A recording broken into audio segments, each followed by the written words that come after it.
Hello, this is the Zero Product Worksheet for Level 3, Unit 4B.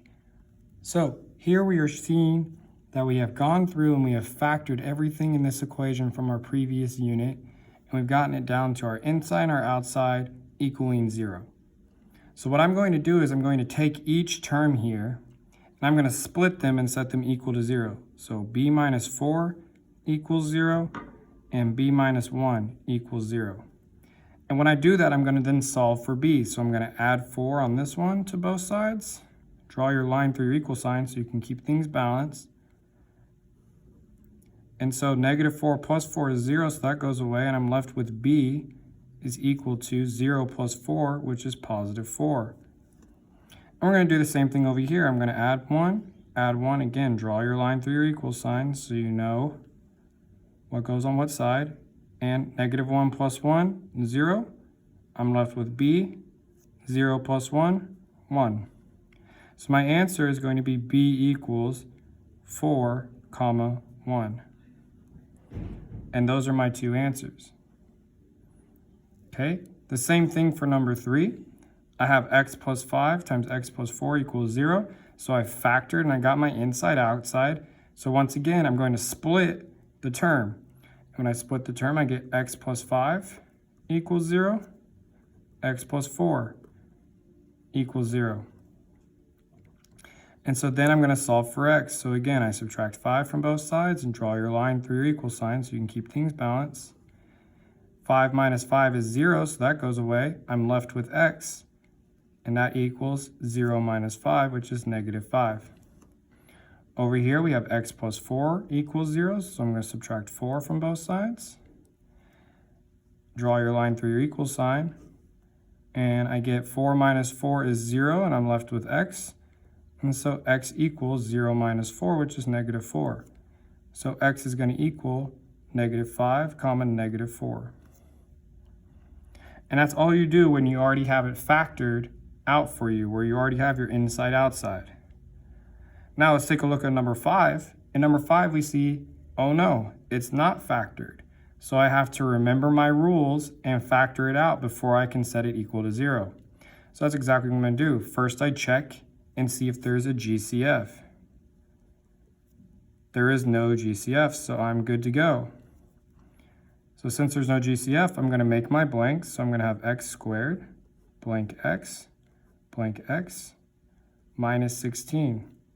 And now I'm going to do a times c, where my a times c. So I'm going to have 1 times negative 16, which is negative 16. So I have 1 times negative 16, which equals negative 16. And so now I got to find the factors so that I can get 6. Well, I know that negative 16's factors are going to be 1 times 16, 2 times 8. And if I do 2 times 8, I know that if I do negative 2 and 8, I will get 6, so I can stop. And so I'm going to put those in my blanks. I have negative 2 here, positive 8, because negative 2 plus 8 is a positive 6x. Okay? And so now I make my groups. So my first group, I circle. My second group, I circle. So I have x squared minus 2x, and I have 8x minus 16. And so now I need to find the GCF of these. And so the GCF of x squared minus 2x, well, both terms have an x, and neither term can be divided by any number because this is 1 and this is 2. So both terms can be divided by 1. And I can pull out an x from both terms because they both have x's. So my GCF is going to be 1x. And so since there are two x's here, x squared, and I pulled 1 out, that means I have 1 left. And 1 divided by 1 is 1. Now I put my minus sign. 2 divided by 1 is 2. And since there was an x here and I pulled it out, I already have x minus 2. Now remember, we rewrite that immediately. So I have x minus 2. And when I rewrite it, I look here, and I see I have an 8. And I look here, over here, sorry, and see that I have a 1. What is 8 divided by 1? Well, that is 8. And more particularly, a positive 8. And so then I double check to make sure that's right, because negative 16 divided by 8 is in fact negative 2. So remember, when you pull something out, you have to divide every single term in the parentheses by whatever you pull out. So now I write my inside outside and set it equal to 0. So my inside is x minus 2. And my outside is x plus 8. And I set that all equal to 0. Since I did not have a GCF at the beginning, I can leave that just how it is. And so now I do like what I did above, and I solve for x. So I'm going to have x minus 2 equals 0, and x plus 8 equals 0. And so I add 2 to both sides and make sure I draw my line. And so I'm left with x, because negative 2 plus 2 is 0, and x is going to equal positive 2. And over here, I subtract 8 from both sides. Draw my line so I know where my equal sign goes. And I'm left with x, because 8 minus 8 is 0, and 0 minus 8 is negative 8. So for this problem, x is going to equal 2 comma negative 8. And that's my solution for that problem. Let's do one more. So if we take a look at number 7, notice that it does not equal 0. It does not equal 0 in this case. Well, I need it to equal 0 before I can solve and factor. Okay, so before you factor, this negative 4 here has to be 0. So in order for that to occur, I'm going to add 4 to both sides and draw my line. And since this is just a 4, I'm going to add it to only the one that has no variables. Notice no variables, variable, variable, no variables. So I can add it to the 60, and I get x squared minus 16x plus 64 is equal to 0. And so now I check and see if there's a GCF. And I find out there is not. Okay? Since there's no GCF, I make my blanks and I continue. So I have x squared, blank x plus 64. And so now I need a negative 16. So when I do a times c, I'm going to get 1 times 64, which is equal to 64.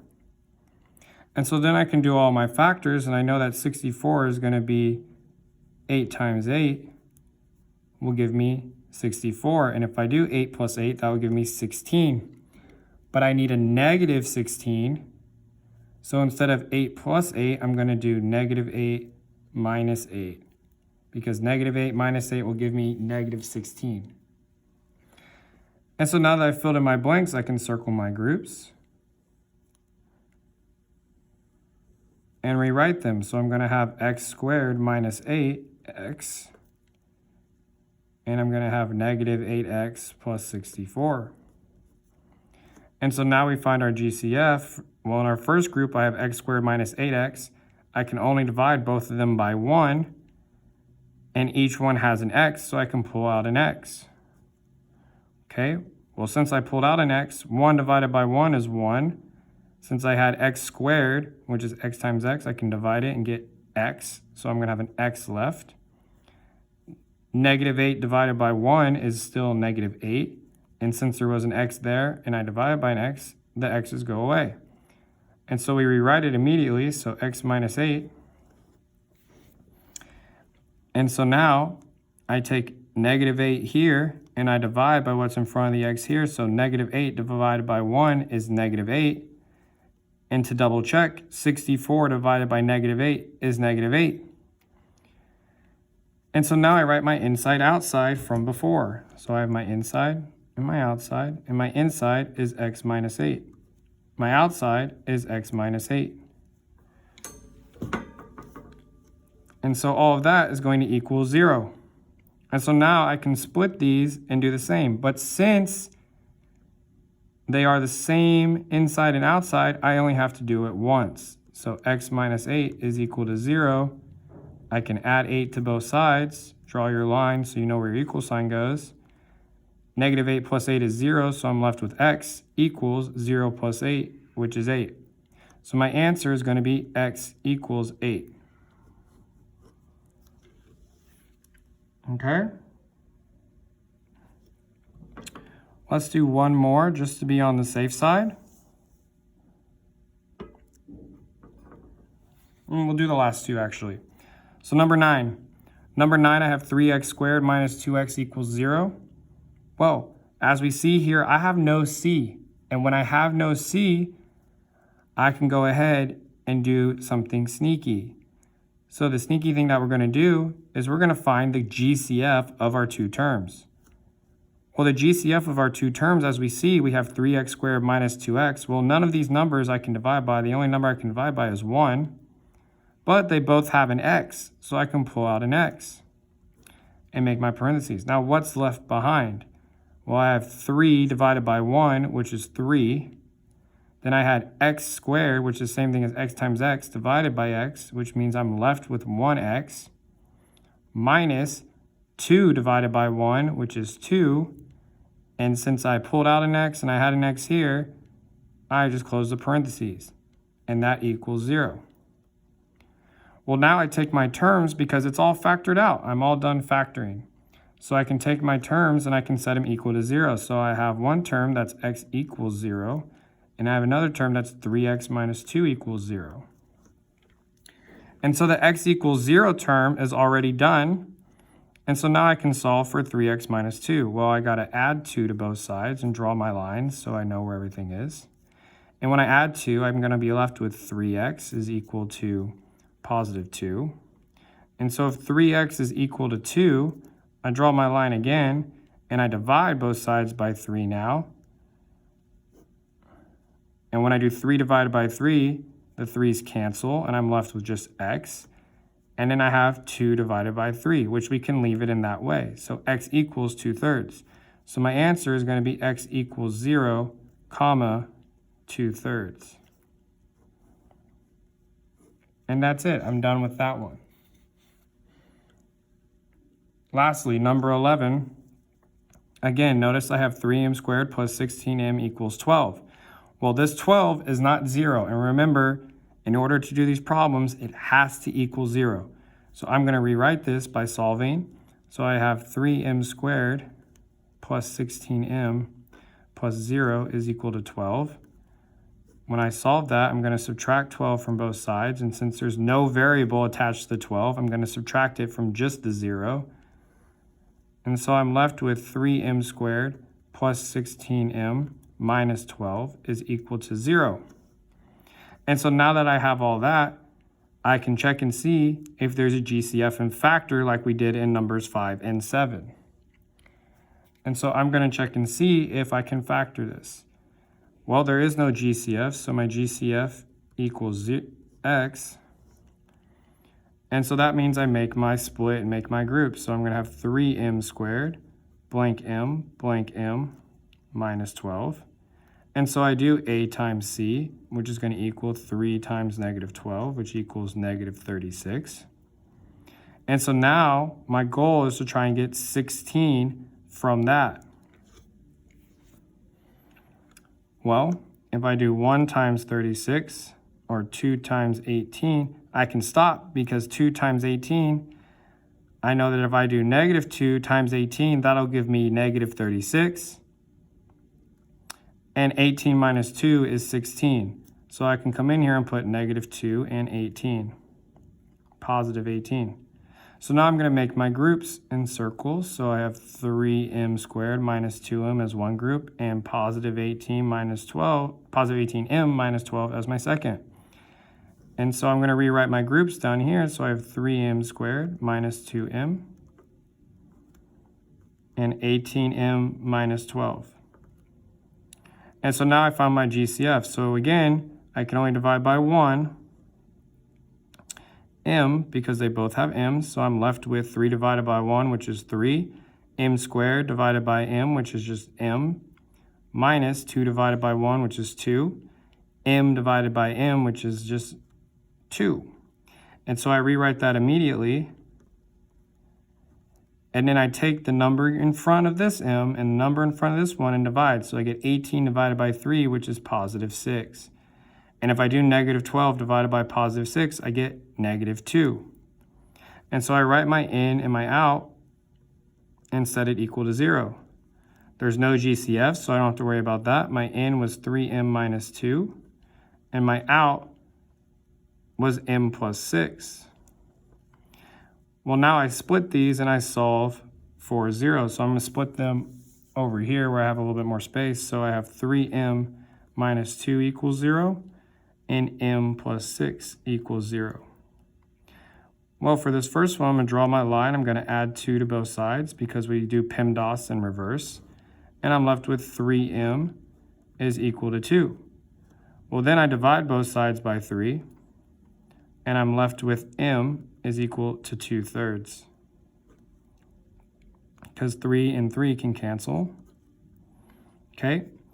And then over here I have m plus 6. So I'm going to subtract 6 from both sides. Bring down your line so you know where your equal sign is. 6 minus 6 is 0. So I'm left with m, and 0 minus 6 is negative 6. So my answer is going to be m equals 2/3, comma, negative 6. And that's your answer for number 11. Okay. This concludes the zero product worksheet workout. Hopefully that will help y'all understand everything that you need in order to do this particular task.